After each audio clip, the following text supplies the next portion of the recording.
दुर्लभ नरदेह पावला,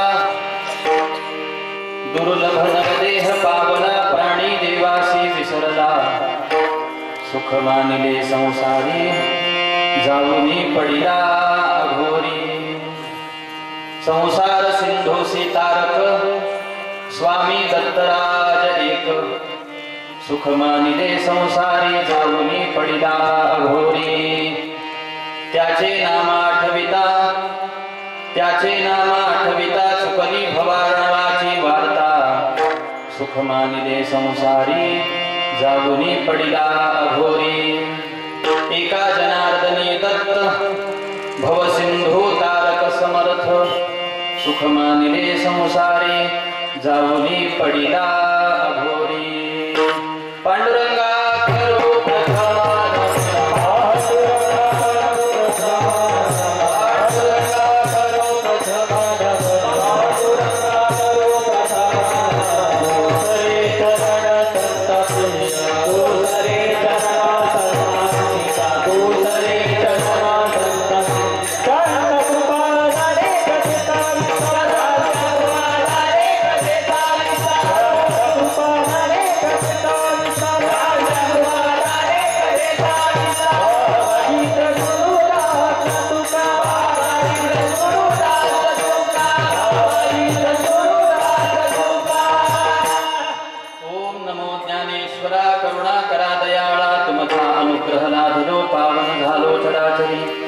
मी कला कुसरी काहीच नेणे, बोलतो वचने अतिभाविका, तुमचा अनुग्रह लाभलो, पावन झालो चराचरी। माला कमंडलुधर कर पद्मयुग्मे, मध्यस्थ पाणी युगले डमरो त्रिशूले, यस्यस्त ऊर्ध्वकरयो शुभशंख चक्रे, वंदे तमत्रिवरदं भुजषट्कयुक्तम्। दुर्लभ नरदेह पावला, प्राणी देवासी विसरला, सुख मानिले संसारी, जाऊनी पडिला अघोरी। प्रतिवर्षाप्रमाणे भगवान दत्तात्रेयांचा जन्मोत्सव आपण या ठिकाणी साजरा करतच असतो, पण या वर्षीला आपल्या या सप्ताहाचं, आपल्या या उत्सवाचं जे स्वरूप आहे किंवा रूप आहे ते अत्यंत भव्य आणि दिव्य अशा प्रकारचं तुम्हाला मला दिसत आहे। साऱ्या भाविकांचं योगदान, मंदिर कमिटीचे परिश्रम आणि या साऱ्यांच्या एकत्रित येण्याने या वर्षीला एवढा मोठा उत्सव या ठिकाणी आपण पाहत आहोत, ज्यामध्ये ज्ञानेश्वरी पारायण चाललेलं आहे आणि भरपूर मंडळी पारायणासाठी विराजमान झालेली आहे। त्यानंतर गुरुवर्य माधव महाराजांच्या मुखामधून, त्यांच्या रसाळवाणीमधून हरिकथा श्रवणाचा लाभ सारे परिसरातले भाविक घेत आहात। सोबतच हरिपाठ, हरिकीर्तन आणि ज्याचं उत्तम अशा प्रकारचं मार्गदर्शन आदरणीय अरगडे महाराज करत आहेत आणि एकंदरीत्या अत्यंत आनंदामध्ये आणि उत्साहामध्ये भव्य दिव्य अशा प्रकारचा हा आपला दत्त जयंतीचा सोहळा चाललेला आहे। आणि या सोहळ्यामध्ये आज भगवान दत्तात्रेयांच्या जन्माची कीर्तन रूपी सेवा आपण साऱ्या वैष्णवांच्या आणि गुरु महाराजांच्या अनुग्रहातून मजदासाच्या वाट्याला आली, ती यथाकाले यथामती संपन्न करण्याचा या दासाकडून प्रयत्न होईल। विठ्ठला विठ्ठला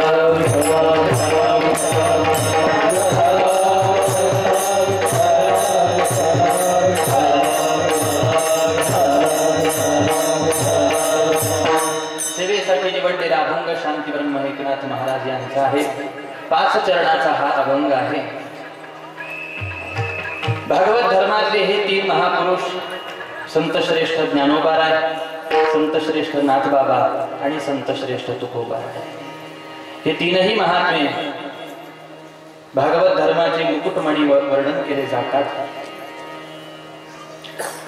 पैकी या तिघांच्याही परंपरेचा जर का प्रथमतः विचार केला तर हे 3ही महात्मे वेगवेगळ्या परंपरेमधून या ठिकाणी एकत्र आलेले तुम्हाला मला दिसतात। ज्ञानोबारायांच्या परंपरेचा विचार केला तर नाथ संप्रदायामध्ये नाथ संप्रदायाची परंपरा ज्ञानोबारायांकडे आली.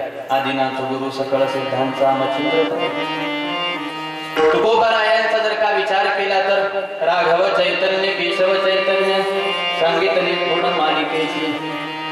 याच पद्धतीनं नाथबाबांच्या परंपरेचा विचार ज्या वेळेला येतो त्यावेळेला भगवान दत्तात्रेयांपासून तसं तर आदि नारायणांपासून ही विशेष अशा प्रकारची परंपरा नाथबाबांपर्यंत येऊन पोहोचली. तसं तर साऱ्या संतांचे अभंग भगवान दत्तात्रेयांच्या स्तुतीपर रूपपर असे अभंग आहेत, परंतु नाथबाबांचे विशेषतः भगवान दत्तात्रेयांच्या संबंधामध्ये प्रकरणातील अभंग आहे. आता विचार करण्याजोगी गोष्ट आहे की तीन वेगवेगळ्या परंपरेतले हे महात्मे असून सुद्धा ज्या वेळेला ते एकमेकांसमोर येतात त्यावेळेला त्यांचा एकमेकांप्रती किती आदर आहे, किती एकमेकांप्रती आदर आहे. तुकोबारायांचा ज्ञानोबारायांप्रती जर का आदर तुम्ही मी पाहिला तर तुकोबाराय ठिकठिकाणावरती ज्ञानोबारायांची स्तुती गायन करताना दिसतात आणि आपल्यापेक्षा अति उच्च स्थान ज्ञानोबारायांना देताना तुम्हाला मला दिसतात. तुका म्हणे ज्ञानेश्वरा राखा पायापै किंकरा, की मी त्यांच्या पायाचा किंकर आहे अशा प्रकारचं वर्णन म्हणजे किती मोठा आदर आहे. एवढे मोठे महात्म्य असून सुद्धा वेगवेगळ्या परंपरेतले आपण आहोत हे माहीत असून सुद्धा ज्यावेळेला यांचा संगम होतो एकमेकांच्या समोर येतात त्यावेळेला मनामध्ये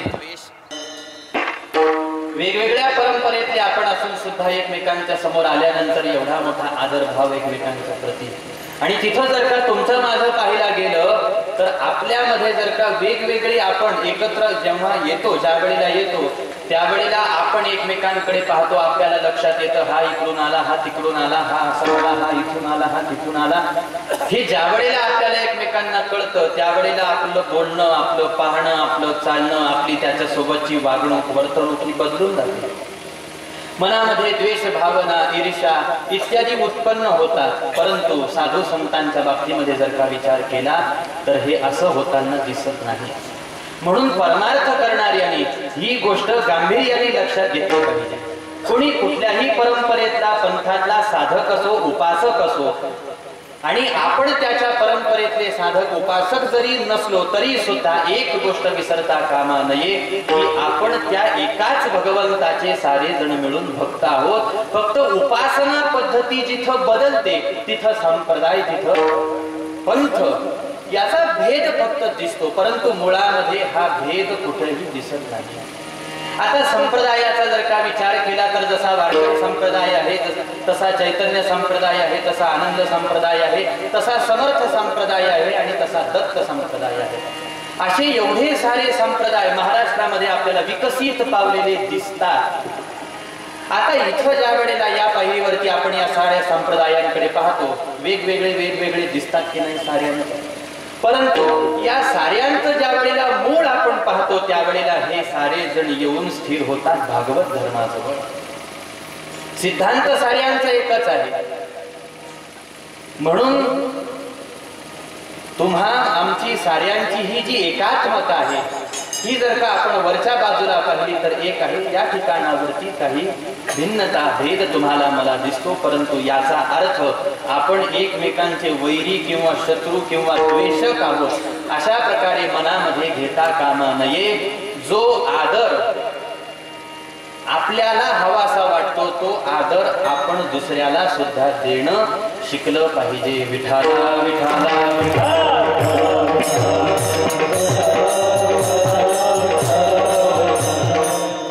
पैकी सांगण्याचा मतितार्थ असा की दत्तात्रेयांच्या परंपरेत नाथ बाबा आहेत आणि आजचा अभंग हा नाथ बाबांचा.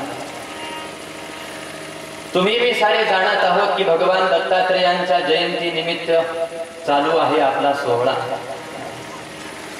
आता उत्सव म्हटला की थोडाफार वेळ मागं पुढं होणार, म्हणून आजही आपला थोडासा वेळेमध्ये जराशी गडबड झालेली आहे. पण त्याचा अधिक विचार न करता आपण आपली सेवा ही व्यवस्थित रीतीने कशी करता येईल याचा जास्तीचा आपण विचार करू.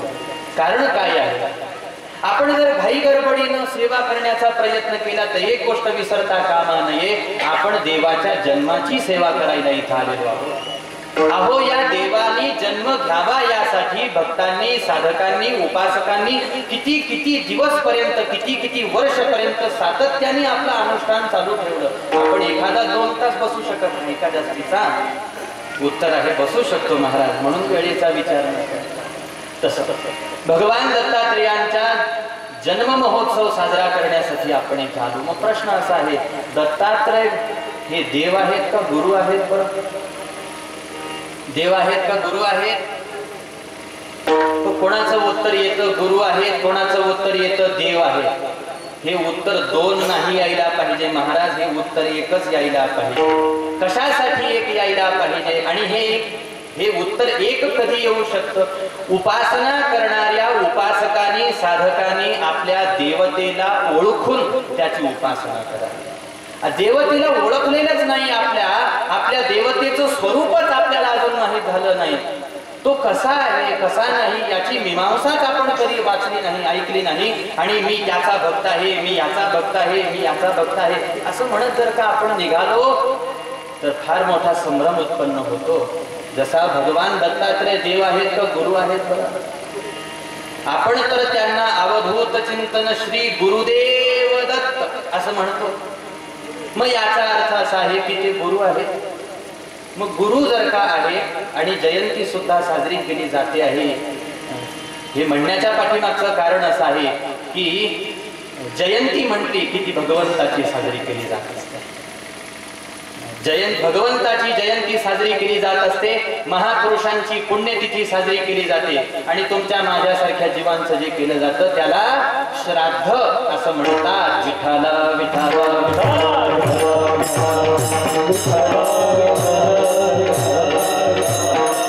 कारण आपली जयंती जगाने करावी आणि आपली पुण्यतिथी जगाने करावी असं आपण काही करतो का हो? आणि ते काही करत नाही हेच आपल्याला आजच्या अभंगातून महाराज समजावून देणार आहेत. आपली पुण्यतिथी नाही महाराज, श्राद्धच मुश्किलीनं आपलं होतं तेवढं भाग्य समजू आपण. बाकीचा पुण्यतिथीचा जयंतीचा विषय विठाला विठाला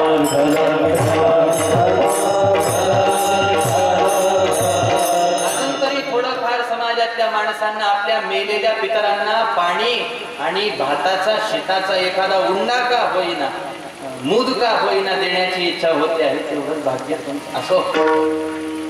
मग भगवंत दत्तात्रय आपण त्यांना गुरु म्हणतो आणि त्यांची जयंती सुद्धा साजरी करतो. हे समीकरण कसं करावं? आता हे समीकरण लावत असताना आपण पाहू देवाच्या अवताराच्या पाठीमागचं कारण.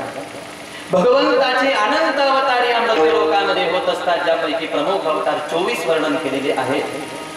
या 24 अवतारांच्या पाठीमागच्या कारणाचा जर का विचार केला तरी सुद्धा भिन्न भिन्न वेळेला भिन्न भिन्न कारण उपस्थित झालेले आहेत. परंतु एकच मुख्य कारण देवाच्या अवताराच्या पाठीमागचं सांगितलेलं आहे आणि ते म्हणजे यदा यदा हि धर्मस्य ग्लानिर्भवति भारत अभ्युत्थानम धर्मस्य तदात्मानं सृजाम्यहम् परित्राणाय साधूनां विनाशाय च दुष्कृतां धर्म संस्थापनार्थाय संभवामि युगे युगे. हे भगवंताच्या अवताराच्या पाठीमागचं कुठल्याही प्रमुख कारण वर्णन केलेलं आहे. अशा कारणाचा जर का आपण विचार केला तर आता आपल्याला दत्त अवताराच्या पाठीमागचं कारण इथं स्पष्ट होऊ शकतं. हा 24 अवतारापैकी 6वा अवतार श्रीमद भागवतामध्ये वर्णन केलेला आहे दत्तावतार. अनेक अवतारांच्या पाठीमागं कारण परित्राणाय साधूनां विनाशाय दुष्कृतां. परंतु ज्या वेळेला हा अवतार घेण्याची वेळ देवावरती आली त्यावेळेला हे कारण नव्हतं. कारण हा अवतार घेण्याच्या वेळेला असुरांना मारण्यापेक्षा, अधार्मिकांचा नायनाट करण्यापेक्षा भक्तांना ज्ञानदान करण्याची जास्त आवश्यकता मृत्यूलोकामध्ये असल्यामुळे हा अवतार भगवंतानी भगवंत म्हणून घेतला नाही, हा अवतार भगवंतानी गुरु म्हणून घेतला. विठ्ठला विठ्ठला विठ्ठला विठ्ठला.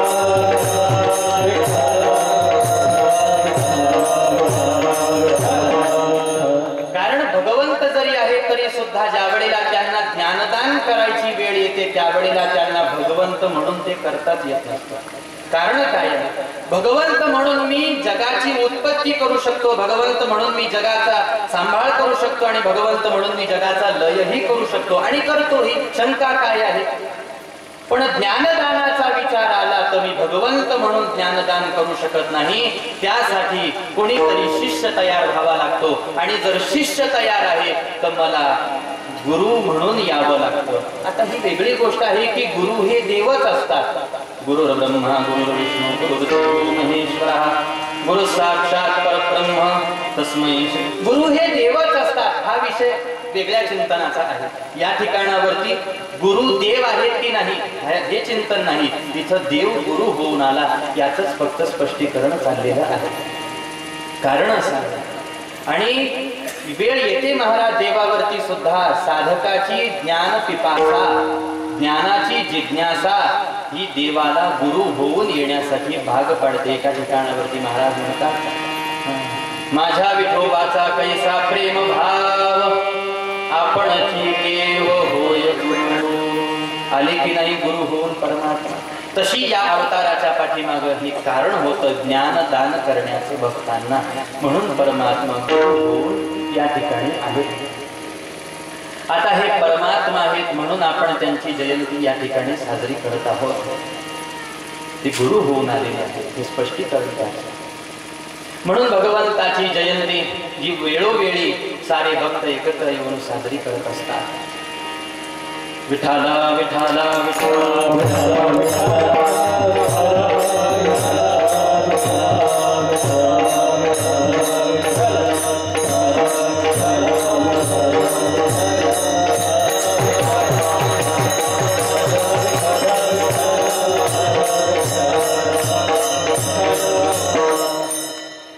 ज्ञानाची आवश्यकता ही मनुष्याच्या जीवनामध्ये सगळ्यात पहिली आवश्यकता वर्णन केलेली आहे. कुठल्याही प्रकारचं ज्ञान विचारामध्ये घेत असताना परमकल्याण करणारं ज्ञान हे अध्यात्म ज्ञान वर्णन केलेलं आहे. ज्ञान असायला पाहिजे आणि ज्ञानासाठी गुरु महत्वाचे असतात. गुरु शिवाय कोणाला कोणत्याच प्रकारचं ज्ञान घेता येऊ शकत नसतं. चोरीचं का होईना, चोरी करण्याचा असो, खून करण्याचा असो, लबाडी करण्याचा असो, गुरुशिवाय ज्ञान कसं मिळेल महाराज? कोणाला तरी ते करताना आपण पाहणे आणि त्याचं करणं पाहून याच्यासारखं मी करेन ही इच्छा होणे यासाठी गुरु असावे लागतात. आता गुरुचा विचार आल्यानंतर गुरु आणि सद्गुरु हे दोन वेगवेगळे आहेत हे लक्षात घेणं गरजेचं आहे. कारण गुरु हा सर्वसामान्य वर्णन केला. मग गुरु कोणीही होऊ शकतो, कोणाचाही होऊ शकतो, कसाही होऊ शकतो आणि कधीही होऊ शकतो. पण सद्गुरु कोणीही होऊ शकत नाही. गुरुमध्ये आणि सद्गुरूमध्ये भिन्नता आहे महाराज. मग गुरु कोण होऊ शकतो? गुरु कोणाला मानावं? उत्तर आहे ज्याच्याकडून आपल्याला काहीतरी चांगलं शिकायला मिळेल तो आपला गुरु मानावा. तो आपला गुरु मानायला सांगितलेला आहे. पण समोरच्याकडून चांगले गुण घेण्यासाठी गुणग्राही वृत्ती असावी लागते आणि अलीकडे ती माणसांची गुणग्राही बुद्धी फार कमी दिसते. एखादा कितीही चांगला मनुष्य असू दे त्याच्यात काहीतरी वाईट पाहिल्याशिवाय आपण राहतच नाही. भले कथाकार कीर्तनकार का आपल्या समोर उभे असेनात पण आपण त्याच्या चुका काढल्याशिवाय राहत विठाला विठाला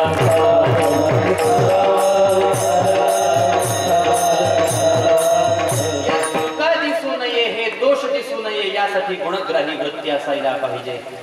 म्हणून त्यासाठी दिसेल तो कोणामध्ये काय चांगले गुण आहेत जे मला घेण्याजोगे आहेत ते पाहावं आणि ते घेतल्यानंतर तो आपला गुरु होत असतो. श्रीमद भागवताच्या 11 स्कंधाच्या 7व्या अध्यायामध्ये भगवान अवधूतांचं चरित्र येतं ज्यामध्ये यदुराजाने दत्तात्रय भगवंतांना असं धुळीमध्ये पडलेलं पाहिलं. संवाद सुरू झाला आणि या संवादामध्ये अवधूतांनी राजा यदूला सांगितलं की पहा मी सुद्धा एका नाही 24 गुरूंची शरणागती केली. किती? 24 गुरु. आणि या गुरूंमध्ये अगदी एका पिंगला नावाच्या वेश्येला सुद्धा अवधूतांनी आपला गुरु मानलं. कोणी म्हणेल वेश्येला गुरु मानलं असं काय त्या वेश्येमधून घेण्याजोगं होतं? अहो महाराज, गुण घेण्याची वृत्ती ज्याची आहे तो कोणामधून काहीही चांगलं शोधून काढू शकतो. पण चांगलं घेता आलं पाहिजे. हिरे माणिक मोती रत्न घेता येत नाहीत महाराज माणसांना. म्हणून ते कुठेतरी असे आडगळीमध्ये पडलेले असतात. खडे लवकर वेचता येतात, पण त्या खड्यामधले हिरे मोती मात्र वेचायचा कंटाळा मनुष्याला येतो. 24 गुरूंची कथा अवधूतांनी राजा यदूला वर्णन केली. असे गुरु. आता सद्गुरूंचा जर का आपण विचार केला तर गुरु कोणीही कसाही होऊ शकतो, पण सद्गुरू आपल्याला जे ज्ञान देतात ते सामान्य ज्ञान नसतं. त्या ज्ञानाला विशिष्ट ज्ञान असं म्हणतात. आता विशिष्ट हे फक्त संबोधन आहे महाराज. ज्ञानाच्या पुढे जाऊन जर का कुठला शब्द असेल तर आपण त्याला विज्ञान असं म्हणतो. या विज्ञानाला ज्या वेळेला विज्ञान शब्दाला ज्या वेळेला आपण विस्तृत करतो त्यावेळेला त्याचा अर्थ विशिष्ट किंवा विशेष ज्ञान म्हणजे विज्ञान असं होतं. तसंच या जगातलं मृत्यूलोकातलं अध्यात्म शास्त्रातलं विशिष्ट ज्ञान जर का जीवाला कोणी करून देत असेल तर त्यांना सद्गुरू असं म्हणतात. काय आहे या विशिष्ट ज्ञानाचं स्वरूप? थोडक्यामध्ये सांगायचं म्हटलं महाराज तर ज्या जीवाला जो जीव देवाचा अंश आहे, ममैवांशो जीव लोके जीव भूत सनातनः, असं भगवंतांनी ज्याचं वर्णन केलं की हा जो जीव अंश आहे भगवंताचा, हा भगवंताचा अंश असून सुद्धा आपल्याला आपल्या देवाचा विसर पडलेला आहे, स्वस्वरूपाचा विसर पडलेला आहे, आत्मज्ञानाचा विसर पडलेला आहे. आणि हे ज्ञान दान करण्यासाठी सद्गुरूंची आवश्यकता असते. नेमकी काय घटना होते मनुष्याच्या किंवा जीवाच्या संबंधामध्ये की ज्या वेळेला जीवाचा जन्म या मृत्यूलोकामध्ये कोणत्याही योनीद्वारे का होईना, विशेषतः आपण मनुष्य आहोत म्हणून माणसांचा विचार करू, ज्या वेळेला तुमचा माझा जन्म होतो, जन्म झाल्याबरोबर भगवंताचा विसर तुम्हाला मला पडतो. कसा? अभंगाच्या पहिल्या चरणात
तुम्हाला मला सांगतो. जन्माला जीव येतो आणि जीवाचा जन्म या मृत्यूलोकामध्ये होण्यासाठी अनेक योन्या, आणि या योन्यांची संख्या सांगत असताना 84 लाख एवढी सांगितली. तुमच्या माझ्या डोळ्याला तर फार कमी जीव दिसतात महाराज. असे कित्येक कोट्यावधी जीव आहेत, अजूनपर्यंत ती दिसायला कशी आहे हे आपण पाहिलंच नाही, पण त्याच्यासाठी असं 84 लाख योन्या वर्णन केलेल्या आहेत जीवाला जन्माला येण्यासाठी. पण या 84 लाख योन्यांपैकी एकच योनी सर्वश्रेष्ठ मानलेली आहे. आणि योनी हा शब्द याच्याही पुढे जाऊन एकच देह हा सर्वश्रेष्ठ मानला गेलेला आहे, ज्याला मनुष्याचा देह असं म्हणतात. आणि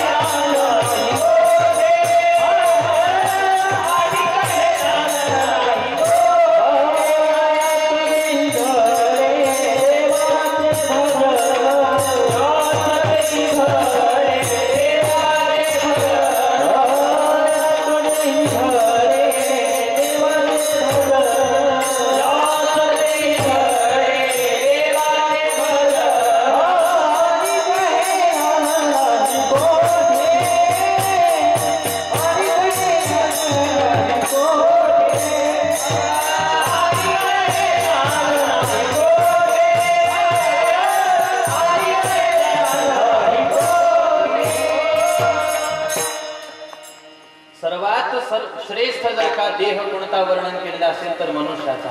कारण काय आहे? कारण जे सामर्थ्य मनुष्याला, जी कर्तृत्व शक्ती मनुष्याला मिळालेली आहे आणि सोबतच बौद्धिक शक्ती. कारण असं आहे, बुद्धी आणि शरीराने केलं जाणारं कर्म ज्याला कर्तृत्व शक्ती असं म्हणतात, दोन्ही असणं महत्वाचं आहे. आणि हे दोन्हीही मनुष्याला प्राप्त झालेलं आहे. एवढा जो सारा काही तथाकथित विकास झालेला तुम्हाला मला दिसतो आहे, हा सारा विकास कोणी केला बरं? जंगलातल्या प्राण्यांनी केला नाही. हे जे सारं काही उभं राहिलेलं दिसत आहे, यातलं फार थोड्या प्रमाणामध्ये गरजेपुरतं फक्त देवानी उभं केलं. गरजेच्या पुढं जाऊन जेवढं उभं राहिलेलं दिसतं ना, हा खटाटोप या देहाचा, या माणसाचा आहे महाराज.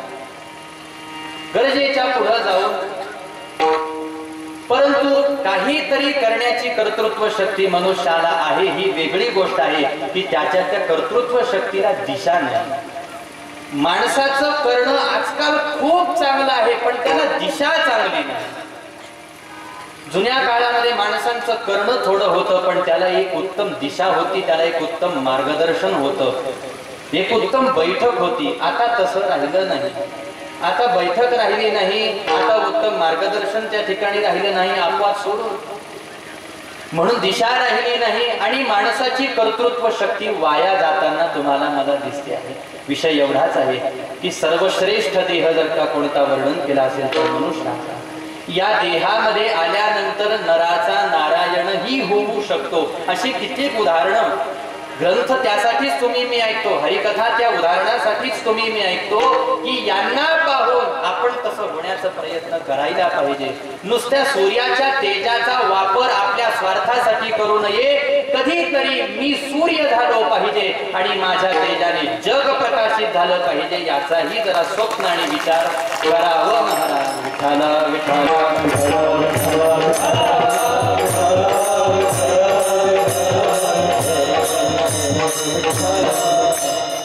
परंतु काय उपयोग महाराज? एवढा महत्वाचा, एवढा सर्वश्रेष्ठ देह मनुष्याला प्राप्त झालेला आहे, पण एक गंमत याच्यामध्ये आहे की हा किती जरी सर्वश्रेष्ठ असला तरी दुर्लभ आहे. दुर्लभो मानुषो देहो देहिनां क्षणभंगुरः. दोन गोष्टी अध्यात्माच्या दृष्टिकोनातून दुर्लभ सांगितलेल्या आहेत. प्रथमतः कोणत्या? एक मनुष्याचा देह आणि दोन खऱ्या साधूची, संताची भेट. तसं तर साधूमध्ये, संतामध्ये खरं खोटं काहीच नसतं, पण गंमत अशी झाली, खोटी माणसं संत व्हायला लागली, म्हणून आम्हाला खऱ्या साधूला खरा साधू म्हणावं लागतं आहे. विठाला विठाला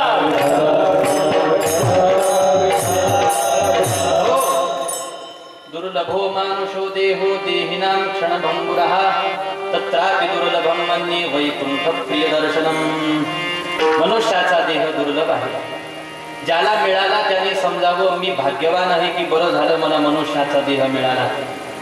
असं होतं महाराज. आपण म्हणतो सुद्धा बरं झालं मी मनुष्य म्हणून, माणूस म्हणून जन्माला आलो, चांगलं चांगलं खाता येतं, चांगल्या घरामध्ये राहता येतं, पत्नीचा भोग, लेकरा बाळांचा भोग घेता येतो. आणि जर मी दुसऱ्या कोणत्या योनीमध्ये जर का आलो असतो तर मला हात राहिले नसते, काही नाही, नुसतं जे दिसेल ते खायचं, कुठेही घाणीमध्ये जाऊन पडायचं. बरं झालं मी मनुष्य झालो, मी भाग्यवान आहे, असं माणसं म्हणतात, मानतात. पण नुसता मनुष्य झालो म्हणून मी भाग्यवान आहे असं मान्याने कधी मिळालेल्या जन्माचं सार्थक होत नसतं. मिळालेल्या जन्माचं सार्थक व्हावं असं वाटत असेल तर ज्या कर्माने आपलं सार्थक होणार आहे ना, ते कर्म करावं लागतं आणि तसं जगावं लागतं. त्यावेळेला या मिळालेल्या देहाचं सार्थक होत असतं. नाहीतरी काय थोडी श्वान सुकरे बापुडे. काही कमी आहे का महाराज या जगामध्ये? जीव प्राणी माणसं काही कमी नाही. परंतु मिळालेल्या देह ना देवाच्या कामाचा, ना धर्माच्या कामाचा, ना साधू सेवेच्या कामाचा, ना सत्कार्याच्या, ना गोरगरिबांच्या सेवेच्या, मदतीच्या कामाचा जर जो मनुष्य स्वतः पुरतं स्वार्थी वृत्तीनं जो जीवन जगतो आहे, अशी तो कोट्यावधी माणसं या जगामध्ये आहेत. काही घेणं देणं नाही त्यांना देवाशी, काही घेणं देणं नाही धर्माशी, आपल्या राष्ट्राशी, राष्ट्रभूमीशी काही घेणं देणं नाही. जे व्हायचं ते होऊ देत, जसं व्हायचं तसं होऊ देत, आपलं बरं चाललं आहे ना. असा विचार करून जगणारी माणसं कोट्यावधी आहेत महाराज. पण अशी माणसं यांची काय गती होते पुढे जाऊन याचं वर्णन करताना ग्रंथ भरलेले आहेत. म्हणून विचार करायला पाहिजे, मला जर का मनुष्याचा देह मिळालेला आहे तर मी भाग्यवान आहे. पण हे भाग्यवान मानत असताना उगाच धन आहे, धन मिळतं म्हणून, धान्य मिळतं म्हणून, कपडा लत्ता मिळतो म्हणून, घरदार मिळतं म्हणून, खाता पिता येतं म्हणून भाग्यवान आहे असं मानू नये, असं म्हणू नये.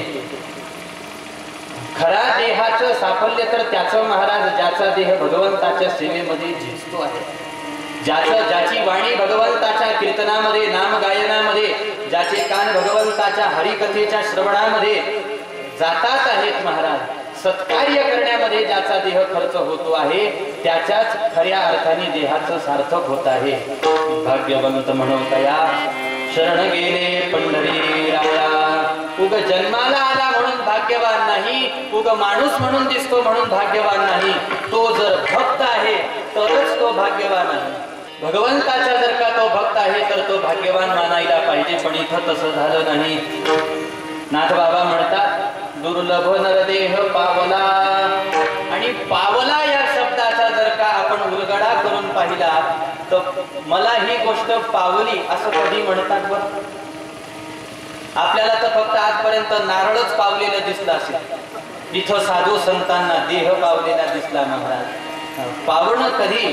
ज्या वेळेला ते आपल्या केल्याने जे मिळत नाही, कोणाच्या तरी कृपेतून मिळत असतं ना, त्यावेळेला ते त्याला पावणं असं म्हणतात. म्हणून हा जो देह या ठिकाणी तुम्हाला मला मिळाला हा काही आपल्या कर्तृत्व शक्तीने मिळाला नाही महाराज. इथं देवाची इच्छा झाली आपल्याला मनुष्याच्या जन्मात घालायची, म्हणून आपण जन्माला आलो. नसता कोले कुत्रे होऊन आपण असे फिरलो असतो मंडपाच्या आजूबाजूने. विठाला विठाला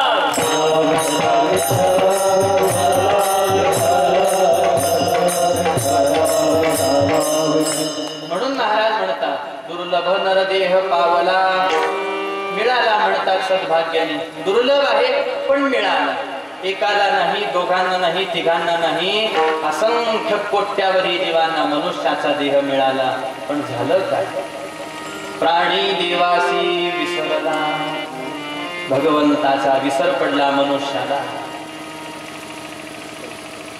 जोपर्यंत आपण आईच्या गर्भाशयामध्ये असतो, 9 महिने गर्भधारणा झाल्यापासून, आणि जसं जीवाला शरीर येतं महाराज, बुद्धी येते, त्यावेळेपासून आपल्याला देव कळतो, देवाचं नाम कळतं, परमार्थ कळतो, सगळं कळत असतं, पाप पुण्य सगळं कळत असतं.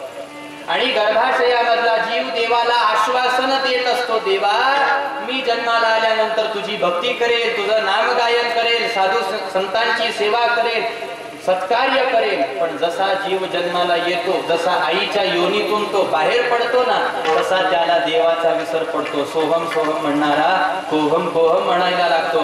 मग कोण देव, कोण साधू, कोण संत, कशाचं नाम, कशाचं काय?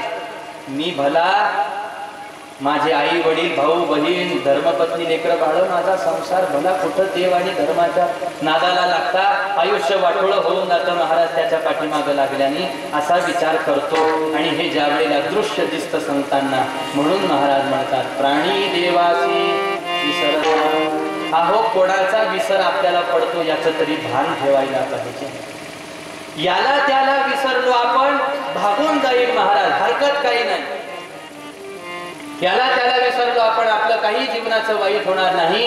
पण देवाचा विसर माणसाला पडतो, ही सगळ्यात मोठी खंत करण्याजोगी आणि वाईट गोष्ट मनुष्याच्या जीवनामध्ये आहे. तुमच्या माझ्या साधू संतांच्या जीवनाकडे जर का आपण पाहिलं ना, एवढे भजनामध्ये, एवढे कीर्तनामध्ये तल्लीन होऊन जायचे. जर हुकून चुकून भजनातून सावध झाले तर त्यांना आपल्या संसाराची, धर्मपत्नीची, लेकरा बाळांची आठवण व्हायची. भंडाऱ्या डोंगरावरती गेलेल्या तुकोबारायांना नामस्मरणामधून सावध झाल्यानंतर मग आठवायचं देहू नावाचं गाव आहे, तिथं आपलं घर आहे, तिथं आपली धर्मपत्नी आहे, तिथं आपले लेकर बाळ आहे. कसं असतं भजन, कशी असते नामाची तल्लीनता, आणि कसं असतं देवाचं स्मरण पाहावं त्या गोरोबा काकांकडे. ज्या वेळेला माती तुडवत असताना विठ्ठल विठ्ठल विठ्ठल विठ्ठल भजन करण्यामध्ये तल्लीन झाले तर आपलं स्वतःचं लेकरू आपल्या पायाखाली पडवलं जात आहे हे सुद्धा त्यांना कळू नये. मग किती तल्लीनता. भजन तर तुम्ही मी सुद्धा करतो, कथा कीर्तन तर तुम्ही मी सुद्धा करतो महाराज, पण जरासं अंतर नाही, नवे बरंच मोठं अंतर आहे त्यांच्या कथा कीर्तन आणि भजन करण्यामध्ये आणि तुमच्या माझ्या कथा कीर्तन आणि भजन करण्यामध्ये. म्हणून तर आपल्याला भजन करताना सुद्धा देव आठवतो आणि त्यांना संसार करताना सुद्धा कधी संसार आठवला नाही. विठ्ठला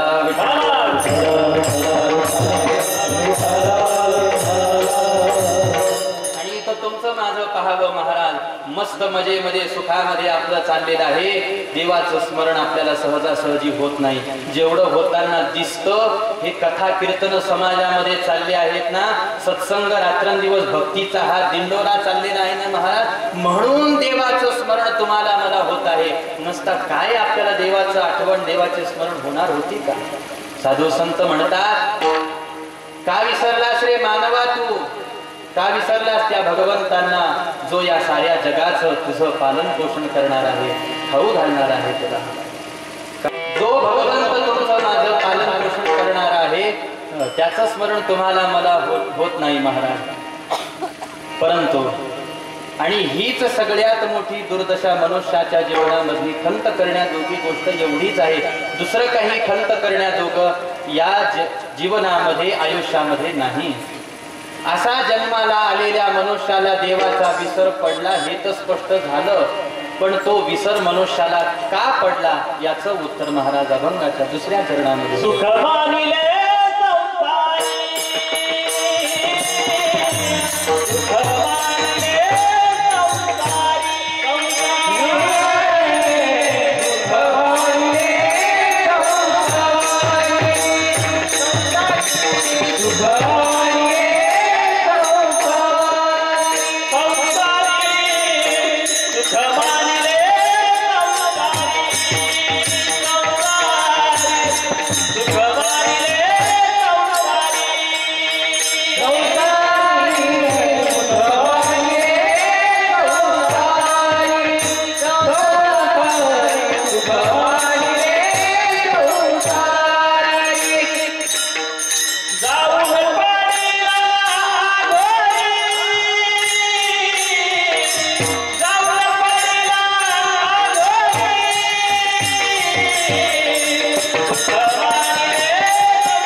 तुमचं माझं पालन पोषण करणाऱ्या भगवंताचा विसर तुम्हाला मला पडतो सहज जीवन जगताना.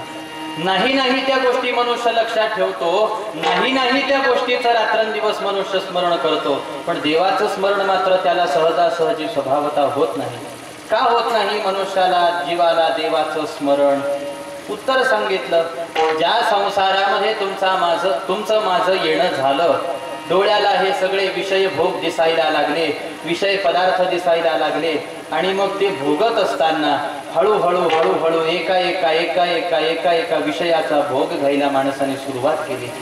मग जसा भोग घ्यायला सुरुवात केली तशी सगळे विषय जीवापेक्षा जास्त माणसाला प्रिय वाटायला लागले आणि जशी ते प्रिय वाटायला लागले तसं त्यामधून सुख माणसाला मला सुख होत आहे असं वाटायला लागलं.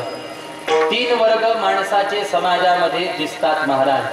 माणसांच्या समुदायाची जर का वर्गवारी केली तर 3 वर्ग आपण पाहू. पहिला वर्ग असा जो अखंड भगवंताचं स्मरण करणारा, भगवंताच्या स्मरणामध्ये आपला काळ व्यतीत करणारा आहे असा. ज्याला देवाचं नाम गायन केलं तरच सुख होतं, ज्याला कथेला कीर्तनाला गेला तरच सुख होतं, नसता मग त्याच्या जीवाला चैन पडत नाही. हा उत्तम श्रेणीचा वर्ग वर्णन केले.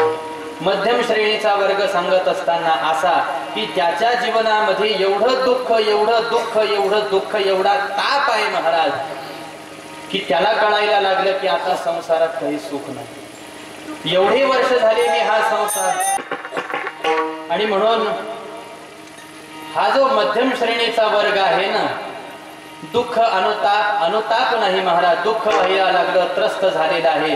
परंतु संसार मला दुःख देतो आहे, आता मी संसारातून बाहेर पडायला पाहिजे आणि सुखासाठी परमार्थ ज्याला, भक्ती ज्याला आपण म्हणतो ते करायला पाहिजे, हे मात्र त्याला कळत नाही. दुःख देणाऱ्या संसाराकडेच तो पुन्हा पुन्हा धाव घेतो, हा मध्यम श्रेणीचा वर्ग. आणि कनिष्ठ श्रेणीचा वर्ग जर का तुम्ही मी पाहिला ना, तर असा की हा संसार दुःखरूप आहे, मला दुःख जे होत आहे, चित्तामध्ये अशांती असमाधान जे माझ्या आहे, ते मी जो संसार जे विषय भोग रात्रंदिवस भोगतो आहे याच्यामुळेच मला दुःख होत आहे, हे कळतच नाही. उलट संसारालाच पूर्ण सुख मानून बसलेले जीव हे पूर्ण भ्रमामधले जीव आहेत. त्यांना भ्रमिष्ठ म्हटलं तरी काही हरकत. विठ्ठला विठ्ठला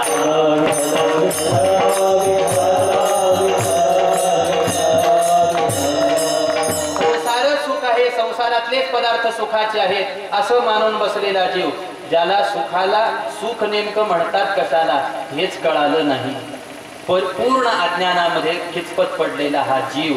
पण हे संसारातलं सुख सुख म्हणण्याच्या लायकीचं आहे का याचा विचार करा. आता हे तीन वर्ग डोळ्यासमोर उभे केल्यानंतर इथं आता तुम्हाला मला आपलं आपलं परीक्षण आपोआप होऊन जातं महाराज. हे काही मला सांगायची गरज नाही आणि तुम्हाला सांगायची काही गरज नाही, आपलं आपल्याला कळून जातं मी कुठल्या श्रेणीमधला आहे. ज्याला फक्त संसारातूनच सुख मला मिळत आहे असा भ्रम मनामध्ये आहे, अहो ते काही सुख आहे का? आणि हे सुख वाटत असेल तर चला, असं जर का रस्त्याने आपण निघालो एखाद्या वेळेला, एक डुक्कर होतं महाराज, ते डुक्कर असं नालीमध्ये त्याचं नाक आणि तोंड खुपसून काहीतरी करत होत.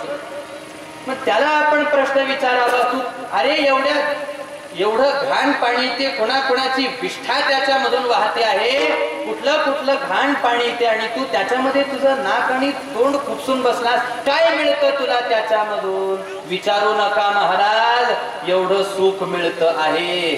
तुम्हाला पाहिजे का?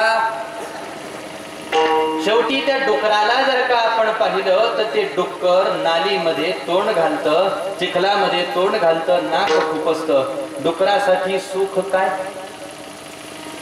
नालीमध्ये विष्ठेमध्ये सुख नाही, हे डुकराला कधी कळेल बरं? तो माणूस होईल त्यावेळेला कळेल. तसं संसारामध्ये सुख नाही हे माणसाला कधी कळेल? ज्या वेळेला माणूस भक्त होईल ना त्यावेळेला संसारामध्ये सुख नाही हे कळेल, तोपर्यंत नाही. विठ्ठला विठ्ठला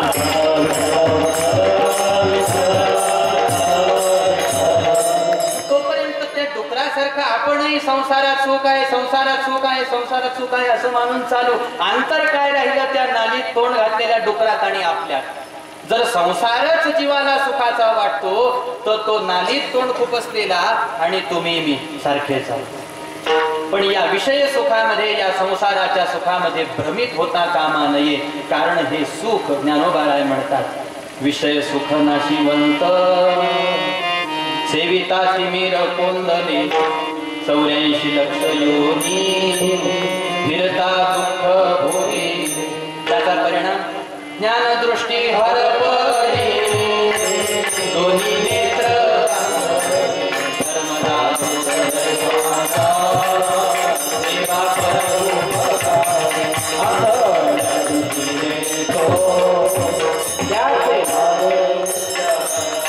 विषय सुख नाशिवंत आहे ही गोष्ट लक्षात घेतली पाहिजे.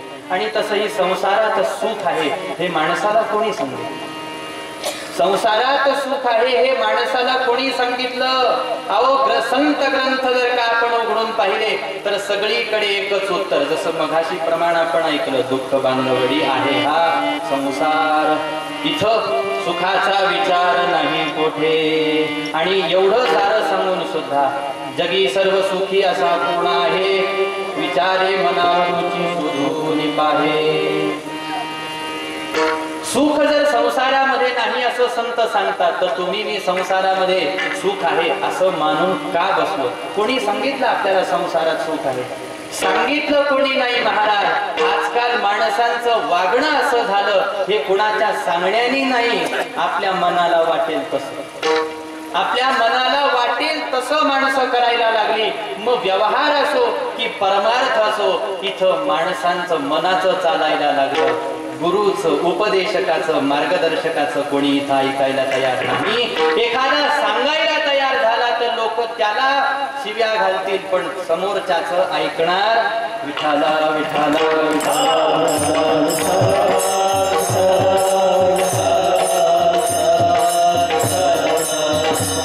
कोणी सांगितलं तुम्हाला मला संसारात सुख आहे? सांगितलं कोणीच नाही. म्हणून नाथबाबांना शब्द उच्चारावा लागला की सुख मानिले. मानिले हा शब्द उच्चार, हा शब्द प्रयोग का करावा लागला? कारण जे नाही ते आहे ही मान्यता आहे, आणि जे आहे ते आहे हा अनुभव आहे. म्हणून या संसारामध्ये मानल्याने आजपर्यंत कोणाला सुख मिळालं नाही. सुख जर का पाहिजे असेल तर ते जिथं आहे तिथं जावं लागतं. सुख जर पाहिजे असेल तर ते ज्यातून मिळतं ते करावं लागतं. त्यावेळेला खरं सुख काय आहे, खरं समाधान काय आहे ते आपल्याला कळेल. विठाला विठाला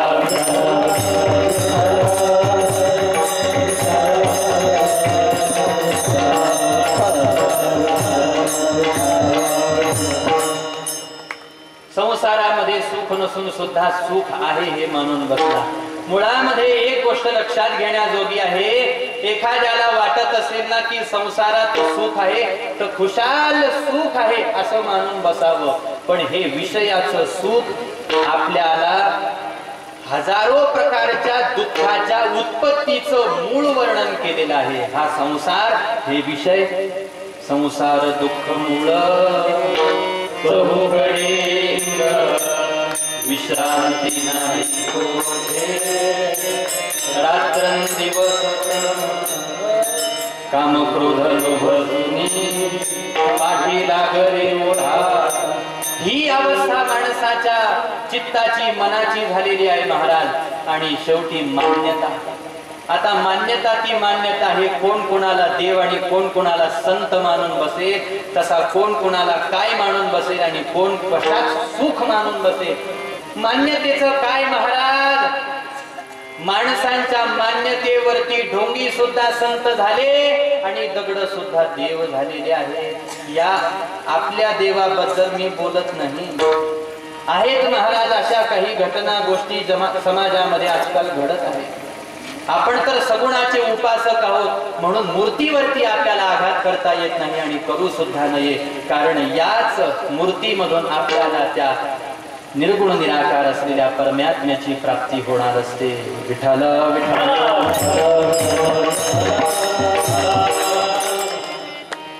माणसाच्या मान्यतेचं काय? माणसं काहीही मानून बसतील. अहो माणसांच्या मान्यतेला इथं विचार नाही. संसारात दुःख असून सुद्धा सुख आहे असं मानून बसले.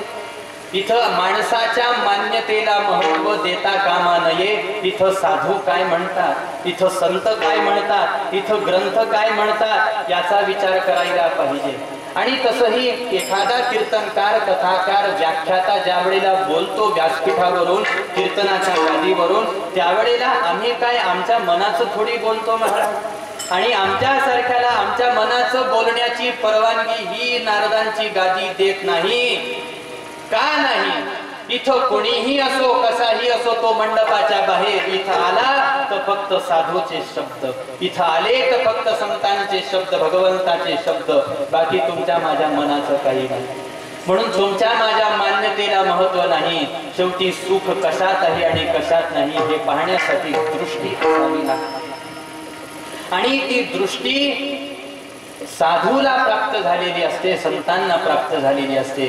म्हणून ठिकठिकाणावरती उपदेश करताना साधू संत विषयजनित सुखे सौख्य होणार नाही, तुझ विण रघुनाथा गोखटे सर्व काही. रविकुळ टिळकारे हित माझे करावे, दुरित दुरी हरावे स्वस्वरूपी भरावे. करुणाष्टकामध्ये प्रभू रामचंद्रांकडे ही प्रार्थना करतात, भगवंताकडे ही आळवणी करतात, कारण हे त्यांना ठाऊक आहे, तुम्हाला मला नाही. आणि म्हणून तुम्हाला मला जो उपदेश साधू संत करतात, संसारामध्ये सुख नसून सुद्धा सुख आहे या भ्रमामध्ये माणसं जीवन जगायला लागली आणि परिणाम असा झाला की जाऊनी पडेला अघोरी. मग अनेक प्रकारचे रोग, अनेक प्रकारचे ताप त्याच्या पाठीमागे लागले. मग चित्त अशांत, असमाधान, अस्थिरता माणसाच्या जीवनामध्ये तयार झाली. याच्या पाठीमागे कारण काय आहे? कारणच हे आहे महाराज की जिथं ते आहे ते मूळ माणसं सोडायला लागली आणि नको त्या वस्तू, नको त्या गोष्टी माणसं धरायला लागली. म्हणून सुखाला आणि आनंदाला आज समाज पारखा होत चालला. विठाला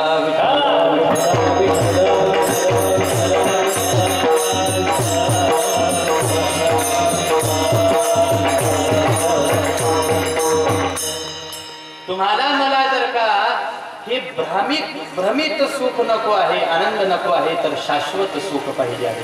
नाशिवंत सुख नाही, शाश्वत सुख पाहिजे आहे. शेवटी दुर्दशा माणसाची होते. एक तर पुन्हा 84 लक्ष योनीच्या फेऱ्यामध्ये जन्माला यावं लागतं, नसता मग कुठल्या तरी नरकामध्ये माणसाला सडावं लागतं. परमार्थ न करता, भक्ती न करता, विषय सुखामध्ये असं आंधळ्यासारखं जीवन जगणारी माणसं, संसारच सर्व काही आहे या भोगवादातून जी माणसं जगतात ती मरेपर्यंत आणि मरणोपर्यंत काही हस्तगत करू शकत नाही. परंतु अध्यात्म प्रधान जीवन ज्यांचं आहे, साधू संत आणि भगवंताची भक्ती काय सांगते त्या पद्धतीनं जी माणसं जीवन जगतात त्यांचं जीवनही आणि मरणोपर्यंत सुद्धा त्यांचं जीवन पाहावं हे पूर्ण सुखाने भरलेले.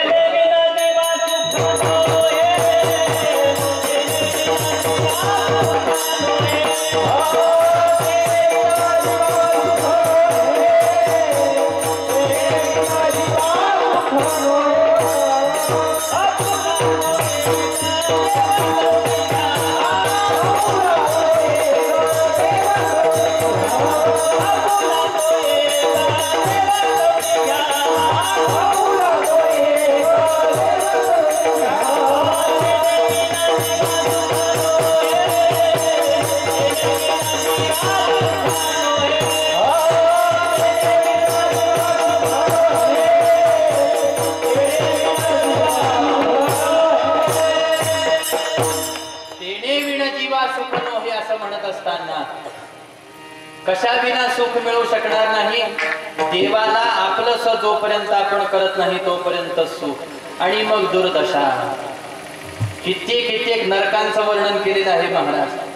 रात्रंदिवस विषयाचे भोग भोगणारी माणसं कधीही स्वतःच्या स्वस्वरूपाचा विचार, नेमका मी जन्माला आलो कशासाठी, काय कारण आहे मी जन्माला आलो, मला एवढी शक्ती दिली देवाने याच्या पाठीमागचं. अहो मिळालेली शक्ती जर का कामोपभोगामध्येच माणसाला खर्च करायची आहे तर त्यासाठी माणसाचा देह कशाला पाहिजे. कामोपभोगामध्ये खर्च होणारी शक्ती इतर अन्य योन्यांमध्येही खर्च होते. कुत्र्याच्या योनीमध्ये, मांजराच्या योनीमध्ये, डुकराच्या योनीमध्ये जन्माला यावं ना. लोकसंख्या कशाला वाढवायची. अहो जन्माला येऊन काहीतरी सार्थक करायला पाहिजे. रिकामचोट भरती मृत्यूलोकामध्ये देवाला चालत नाही. म्हणून नरकाची योजना आहे. विठाला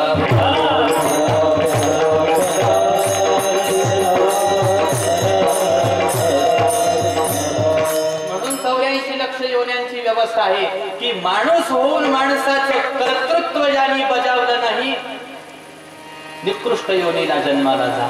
मग झाडाचाही तो देहच आहे, कुत्र्याचाही तो देहच आहे, मांजराचाही तो देहच आहे, डुकराचाही तो देहच आहे. पण त्यांच्या देहाला तेवढी किंमत नाही जेवढी या देहाला आहे.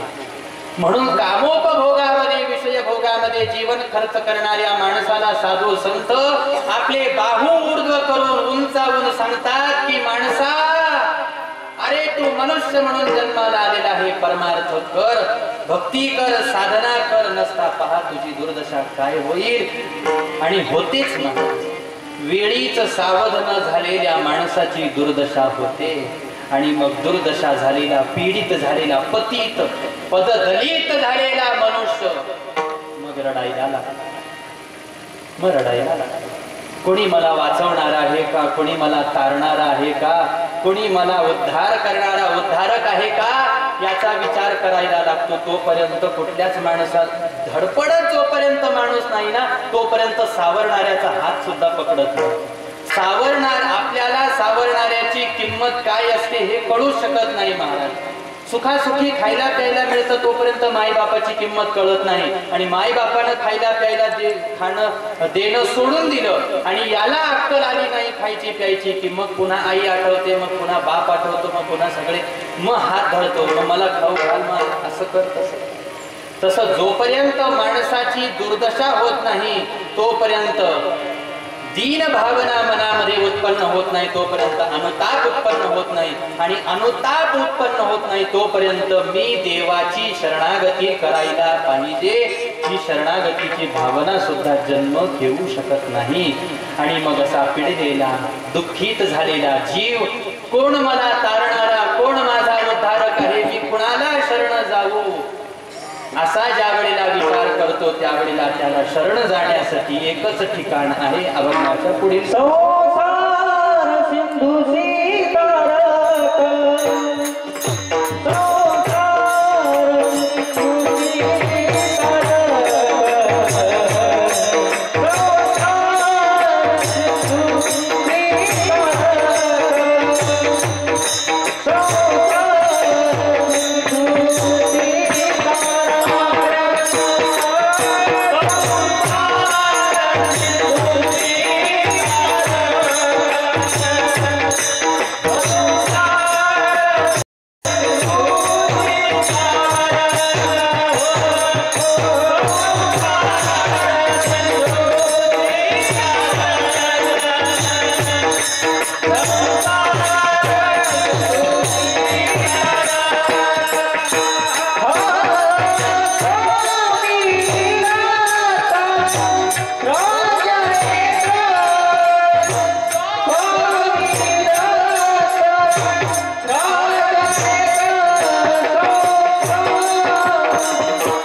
पददलित होऊन पडलेला जीव, कोण मला तारणारा, कोण माझा उद्धारक आहे असा ज्या वेळेला विचार करतो त्यावेळेला या तिसऱ्या चरणामध्ये नाथबाबा तुम्हाला मला संसार सिंधुसी तारक स्वामी दत्तराज एक.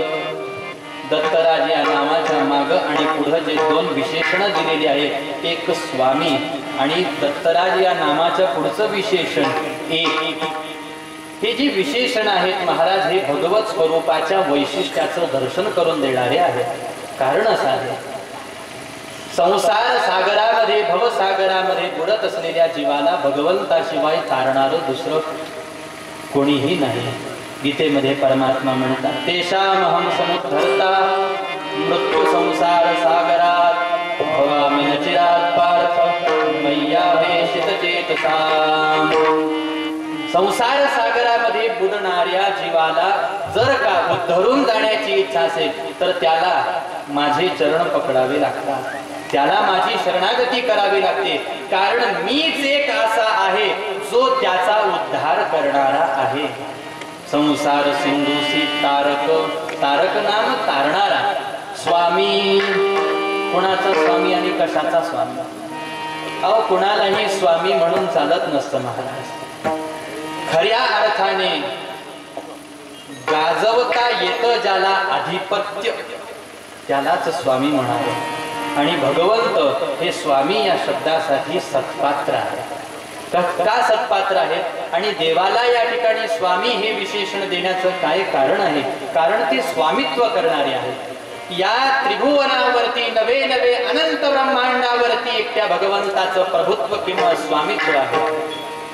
देवाशिवाय याला जन्माला घालणारही कोणी नाही, देवाशिवाय याला सांभाळणारही कोणी नाही, आणि देवाशिवाय याला तारणार अर्थात ज्याला आपण प्रलय असं म्हणतो ते करणारही दुसरं कोणी नाही, ते भगवंतच एक आहे.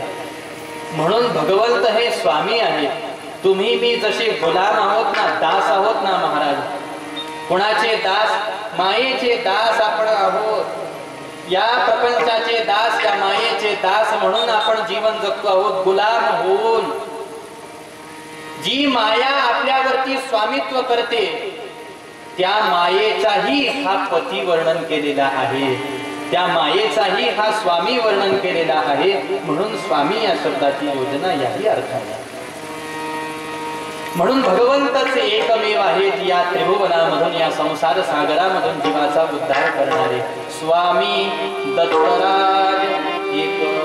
देवाच्या पुढे जाऊन कोणाचं इथं शासन चालत नाही, देवाच्या पुढे जाऊन कोणाचं इथं स्वामित्व आधिपत्य चालत नाही महाराज. चालते तर फक्त देवाची. देवानी म्हटलं असं करायचं तर हो तसं करावंच लागणार. जेवढ्या काही साऱ्या देवता स्वर्गलोकामध्ये वर्णन केल्या, किती देवता आहेत बरं? 33 आहेत का 33 कोटी आहेत? आपण आपल्या धर्माचंही आपल्याला पूर्णपणे ज्ञान नसावं एवढे कसे अनभिज्ञ होऊन जगतो महाराज आपण.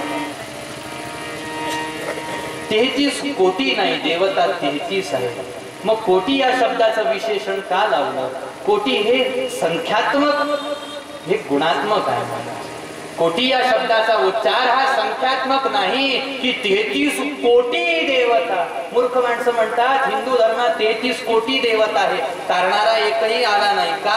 अरे तारणाऱ्याचे पाय पकडावे लागतात, तुम्ही मायेचे पाय पकडले, देव कशाला येईल? देव कशाला येईल तारायला माणसाला?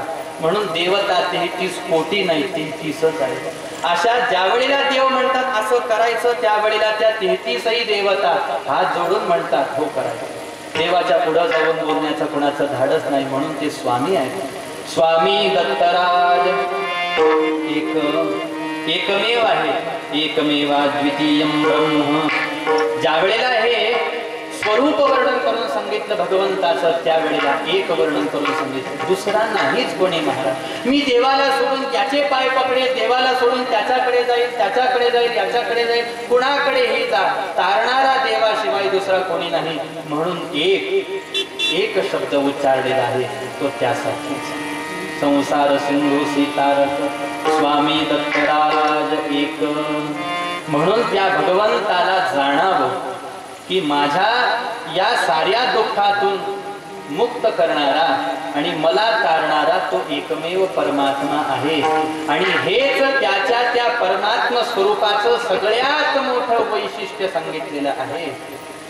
अहो देवाचे एवढे वैशिष्ट्य वर्णन केलेले आहे, देवाच्या सामर्थ्याचे एवढे वैशिष्ट्य वर्णन केलेले आहे, तर महाराजांना या ठिकाणावरती आपले शब्द खर्च करावे लागले की देवाची पूर्ण शक्ती तर त्याचा विचार तर दूरच राहिला.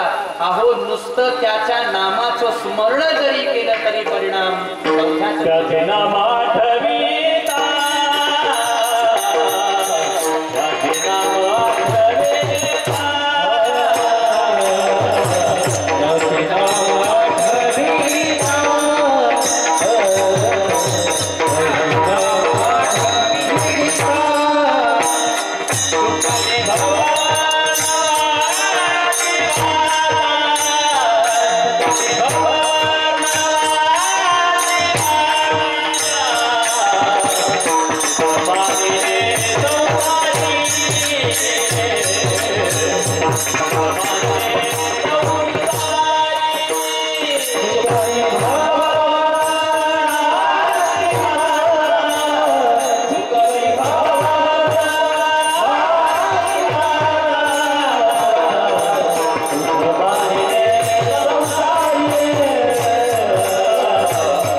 भगवंताचं सामर्थ्य तर आहेच महाराज, त्याच्या सामर्थ्यामध्ये दुमत नाही आणि त्याच्या सामर्थ्यावरती शंका सुद्धा माणसाने घेता कामा नये. वेडे नाहीत महाराज साधू संत, भक्त वेडे नाहीत. देवाच्या या सामर्थ्यावरती दृढ विश्वास ज्यांचा झाला ना, त्यांनी आपल्या संसाराला तिलांजली दिली महाराज. सर्वस्वाचा त्याग करून साधू संत भक्त जर त्या एका देवाची भक्ती करतात तर देव काय सामान्य माणूस आहे का? माणसासारखे वैशिष्ट्य आहेत का देवाचे? माणसा एवढी शक्ती आहे का देवाची? नाही नाही महाराज. तुमच्या माझ्यासारखे कोट्यावधी लाखो अब्जावधी माणसं एकत्र केले तरी देवाच्या पायाच्या चरणाची एक धूळ सुद्धा तयार होऊ शकत नाही. एवढं सामर्थ्य भगवंताचं आहे. विठ्ठला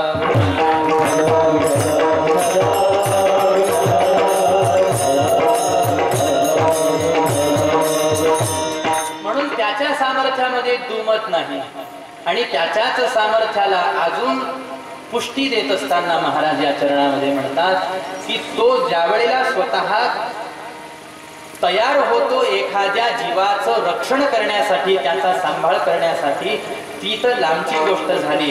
जागेवर बसून नुसतं त्याचं नामाचं गायनाच्या अगोदर एक क्रिया घडायला पाहिजे, जिला स्मरण म्हणतात. स्थूलाकडून सूक्ष्मतेकडे जाण्याचा आपला हा मार्ग आहे, बाहेरून आतमध्ये जाण्याचा हा मार्ग आहे. जसा तसंच या ठिकाणी गायन हे स्थूल आहे आणि स्मरण हे सूक्ष्म आहे, अंतरंग आहे. मोठ्यानी आवाज दिल्यानंतर समोरच्याला ऐकायला जातो हे माणसाचं वैशिष्ट्य, पण मनातल्या मनात आवाज देऊन सुद्धा देवाला ऐकायला जातो हे देवाचं वैशिष्ट्य. असं म्हणतात की मुंगीच्या पायामध्ये घुंगरू बांधले तरी त्याचा आवाज त्या विधात्याला ऐकायला जातो.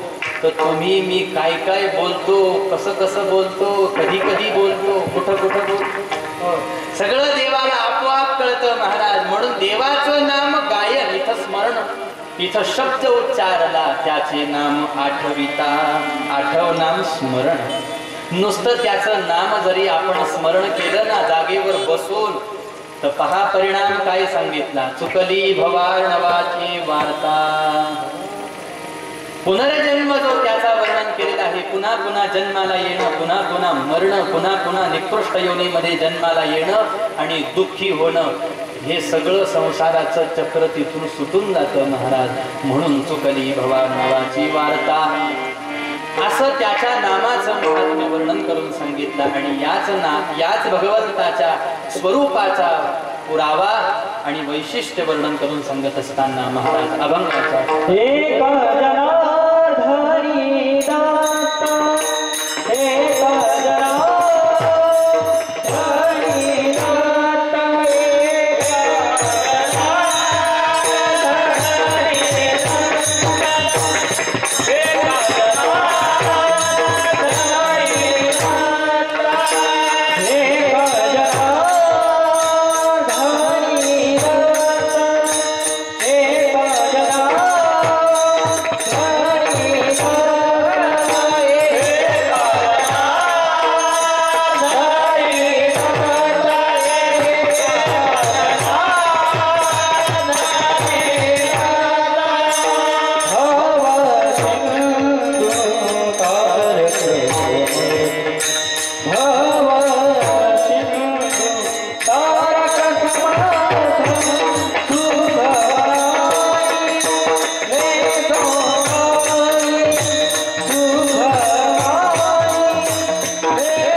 जनार्दनी दत्त भव सिंधू तारक समर्थ सुखमानिले संसारी जाऊने पडिला घोरी।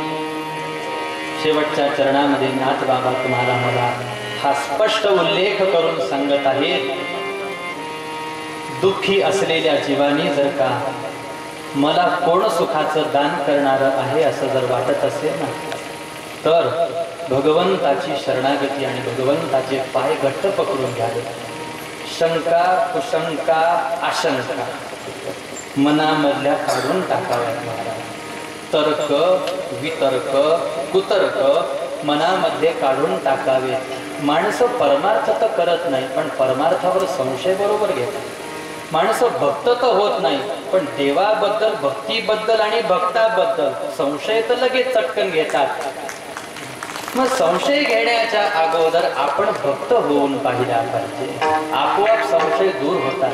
कारण माणसाच्या दुरून जर का एखाद्याला आपण पाहिलं ना, धड ओळख नाही पाळख नाही, कधी त्याच्या सहवासामध्ये राहिलो नाही आणि समोरच्या बद्दल मनामध्ये शंकांचं काहूर आपण जर का तयार करायला लागलो तर आपलंही भलं होत नसतं आणि समोरच्याचं दर्शनही हे आपल्याला इष्ट होत नसतं।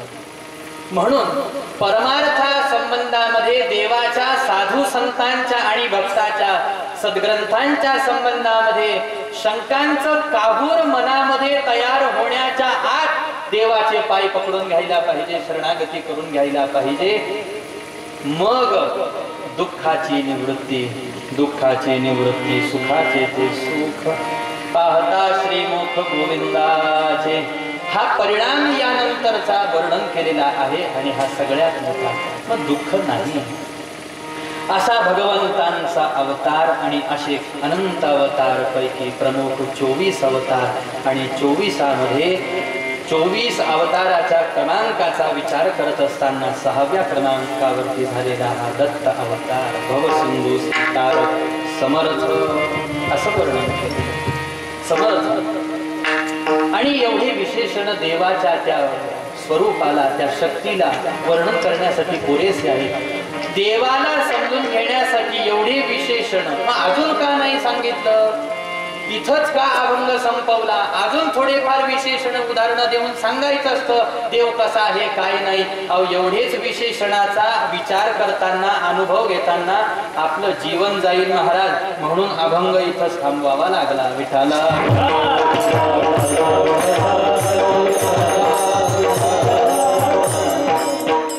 भवसिंधू तारक समर्थ असा हा परमात्मा आहे.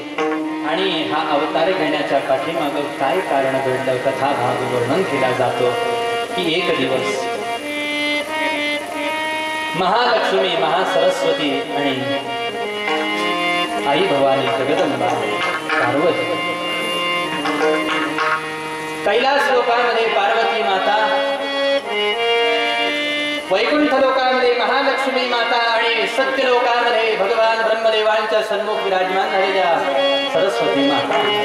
हो, या तीनही राण्यांनी, या तीनही देव्यांनी आपल्या पतिराजांना, स्वामींना, आपल्या परमेश्वरांना प्रश्न विचारला. काय भगवंता सांगा, या मृत्यू लोकामध्ये कोणती पतिव्रता सर्वश्रेष्ठ पतिव्रता आहे? हा प्रश्न तर साऱ्या प्रत्येक देवते देवीला असं वाटायला लागलं माझे पती अगोदर माझं नाव घेतात की काय? महालक्ष्मीला वाटायला लागलं नारायण फक्त माझंच नाव घेतील. सरस्वतीला वाटायला लागलं ब्रह्मदेव फक्त माझंच नाव घेतील. आणि पार्वती आई साहेबांना वाटायला लागलं की भगवान शंकर माझंच नाव घेतील. पण तिघांना प्रश्न विचारला, उत्तर देण्यासाठी परमात्मा तयार झाले. भगवंत म्हणतात मी उत्तर देतो लक्ष्मी, पण राग येऊ देऊ नको. हा पार्वती मी उत्तर देतो पण राग येऊ देऊ नको. खरं जाणून ज्याला घ्यायचं ना त्याने आपला राग लोभ बाजूला ठेवून द्यावा महाराज. सत्य त्याच्या डोळ्यासमोर अगदी असं करतळे आवळे तैसा तसं उभं राहतं. पण त्यासाठी राग लोभ असं बाजूला ठेवा. राग येऊ देऊ नको बरं का. मी सांगतो तुला, या त्रिभुवनामध्ये जर का खरी पतिव्रता, सगळ्यात महान पतिव्रता जर का कोणी असेल ना तर ती मृत्यू लोकामध्ये, वनामध्ये, पर्णकुटीमध्ये राहणाऱ्या, तपस साधनेमध्ये जीवन व्यतीत करणाऱ्या महान तपस्वी अत्रि ऋषींची धर्मपत्नी अनुसूया ही महान पतिव्रता या त्रैलोक्यामध्ये आहे. ते ऐकलं राण्यांनी आणि राण्यांचा विरोध झाला महाराज. चेहरे पडले.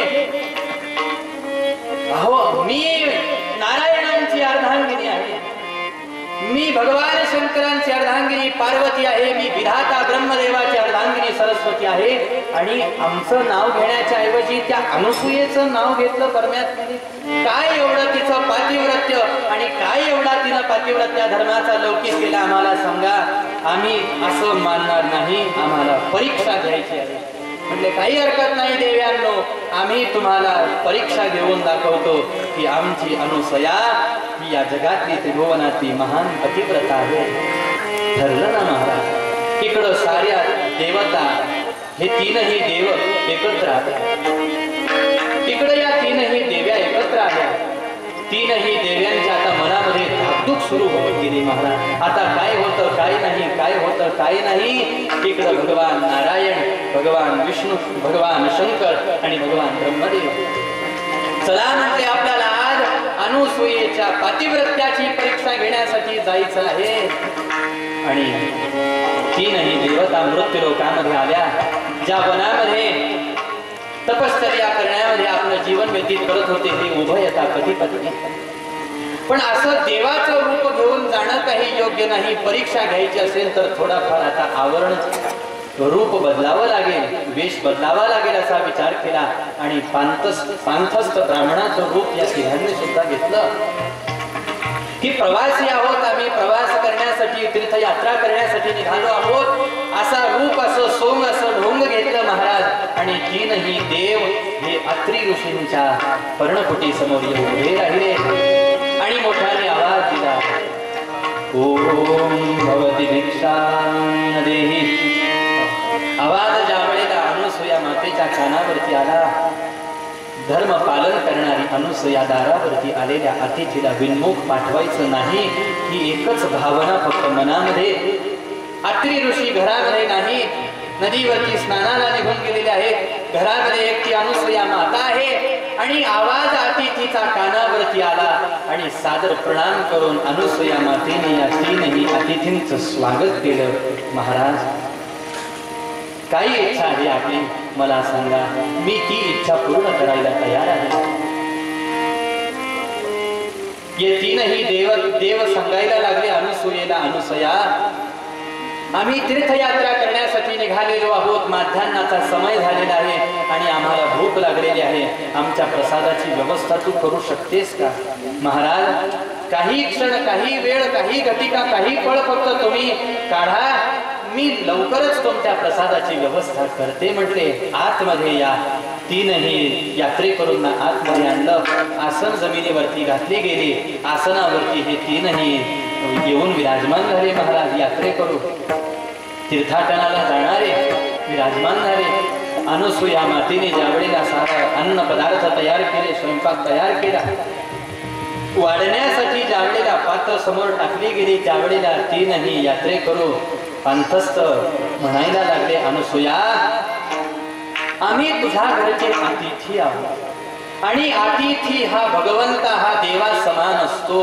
अतिथीचा अवमान, अपमान हे गृहस्थाश्रमी भक्तासाठी अत्यंत म्हणजे धोक्याचं सांगितलेलं आहे. म्हणून आम्ही जे म्हणेन, जसं म्हणेन तसं तू करणार आहेस का? नसता तुला अतिथीचा अपमान केल्याचा दोष लागेल. म्हटले, काय इच्छा आहे महाराज, मला सांगा. अनुसूया, जो तू प्रसाद तयार करून आम्हाला वाढणार आहेस ना, हा सारा प्रसाद तू आमच्या समोर विवस्त्र होऊन यायचा आहे आणि अंगावरती एकही वस्त्र न ठेवता विवस्त्र होऊन आमच्या समोर येऊन तुला ते पदार्थ वाढायचे आहे. धर्म संकट उभं राहिलं महाराज. दोन धर्मामध्ये अडकलेला भक्त, एक पतिव्रता धर्म की पती शिवाय पतिव्रतेचं चित्त, आणि एका बाजूला धर्म सांगतो आहे की अतिथीला दुःखी कष्टी करू नये, अतिथीचा अपमान करू नये. काय करू? घरामध्ये माझे पती नाही, मी पतिव्रता आहे आणि माझे पती सामान्य मनुष्य नाही, ते तर तपस्वी आहे आणि माझ्या पती सारख्या या महान तपस्व्याला मी कसा माझा पतिव्रता धर्म बाधित करू? परंतु धर्माचं ज्ञान आहे महाराज, पूर्ण निष्ठा आहे आणि हृदयामध्ये पावित्र्य आहे. असं पावित्र्य की जे काही क्षणानंतर भगवती लक्ष्मीला, भगवती सरस्वतीला आणि भगवती पार्वतीला सुद्धा लाजवणारं पावित्र्य आणि शुद्धता अनुसूयेच्या हृदयामध्ये विद्यमान आहे. माझ्या मनामध्ये खोट नाही, माझ्या मनामध्ये पाप नाही, हा विचार अनुसूयेचा झाला. भगवंताचं स्मरण केलं आणि आपल्या पतिराजांचं स्मरण केलं.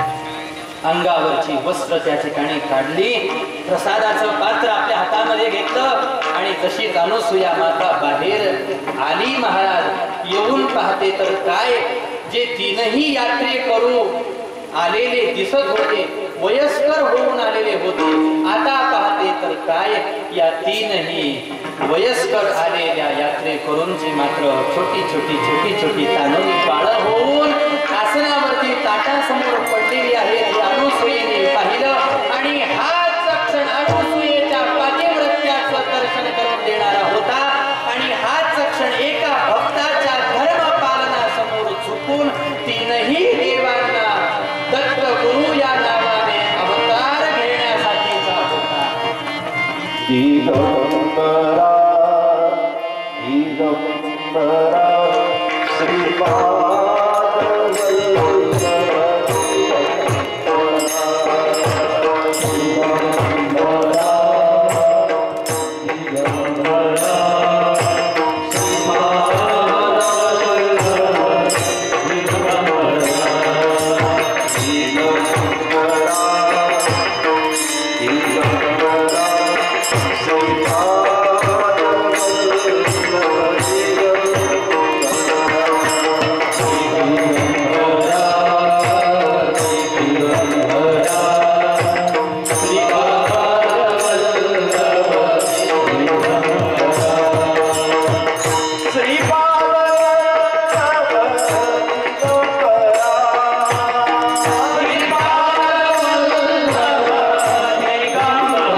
तीनही देवता तुझी लेकर होऊन आता जन्मभर राहण्यासाठी तयार आहोत असा विचार केला आणि आज ज्यांना आपण दत्त प्रभू यांना ओळखतो असा हा दिव्य अवतार आजच्या दिवशीला आजच्या या पवित्र तिथीला आणि जो साजरा करण्याचं सौभाग्य तुम्हाला मला प्राप्त झालं आणि भगवंताच्या जन्माची ही कीर्तनरूपी सेवा करण्याचं सौभाग्य माझं दासाला लेकराला पुन्हा एक वेळेला मिळालं. तुमची सेवा करण्याची संधी या निमित्ताने मिळाली.